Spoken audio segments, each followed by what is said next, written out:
Hello दोस्तों, कैसे हो आप सब। क्या आपको पता है कि एक ऐसी बीमारी है जिसका नाम श्रिज़ोफ्रेनिया है, जो वर्ल्ड वाइड में बढ़ती जा रही है दिन ब दिन।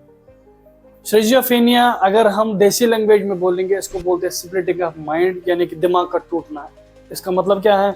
इसका मतलब सिंपली है, हमारा दिमाग कुछ सोच और रहा है, हाथ पैर हमारे एक्शंस कुछ और है और हम बता कुछ और रहे हैं। फॉर एग्जांपल, मैंने जो श्रिज़ोफ्रेनिक पेशेंट है, मैंने उनको पूछा कि आपका नाम क्या है, वो मुझे जवाब दे रहा है कि मैं दिल्ली से आया हूँ।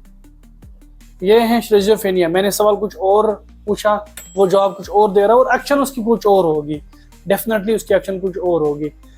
इनमें बहुत सारे चेंजेस आते हैं, बिहेवियरल चेंजेस, यानी कि ये सोसाइटी से अलग थलग होते हैं। कॉग्निटिव फंक्शंस में बहुत ज़्यादा इम्पैक्ट होता है। ये जो काम काज होता है, आइसोलेट हो रहे हैं, नहीं करते हैं, ये मेमोरी लॉस होना स्टार्ट हो जाती है, ये भूल जाते हैं चीज़ें।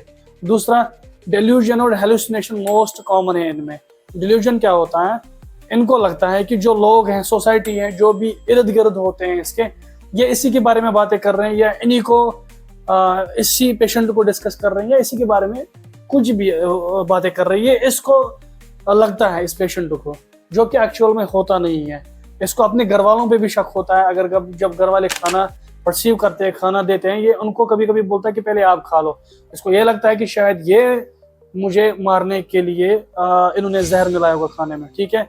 और दूसरा, हेलुसिनेशन क्या होता है? मोस्टली इनको ऑडिटरी हेलुसिनेशन होते हैं। इनको लगता है इस पेशेंट को कि अजीब सी आवाज़ें आ रही है, जो कि सिर्फ इस पेशेंट को सुनाई दे रही है और किसी को नहीं सुना दे रही है।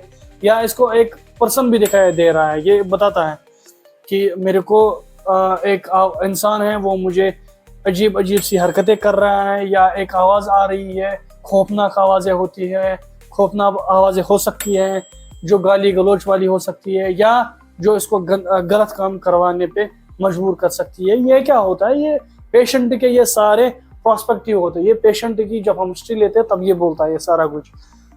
और क्या होता है, मैंने पहले भी बताया कि ये सोसाइटी से बिल्कुल अलग थलग हो जाता है। इसका जो ट्रीटमेंट होता है लाइफ लॉन्ग होता है।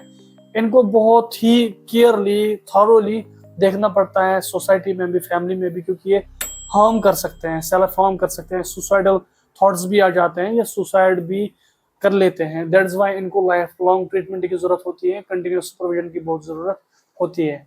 चलो बनिए रहिए, अगले वीडियो आपके लिए और एक स्पेशल होगा और एक इंटरेस्टिंग होगा। तब तक के लिए अपना खास ख्याल रखिए।